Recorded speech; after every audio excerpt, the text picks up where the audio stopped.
Eto, naging trending ngayon matapos umani ng batikos itong si Ivana Alawi matapos ilunsad ang giveaway ng 100 iPhone 17 na nagkakahalaga ng humigit kumulang 4.28 milyon, kung saan isa sa mga mechanics ang pag-follow sa page ng online gambling platform na kanyang iniendorso. Ayon kay Ivana, tumulong ang naturang platform upang masakatuparan ang giveaway. Sa kanyang video, sinabi niya na happy ako dahil 100 katao ang makakatanggap at magagamit niyo ito. Pinasalamatan din niya ang sponsor. Gusto talaga nila na marami ang mabigyan, kaya tumulong sila. All you have to do is follow their page.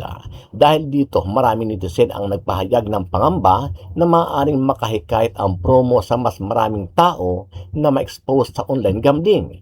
May iba namang dumepensa kay Ivana at nagsabing voluntaryo ang pagsali sa giveaway at hindi nangangahulugang kailangan ng magsugal ang mga sasali.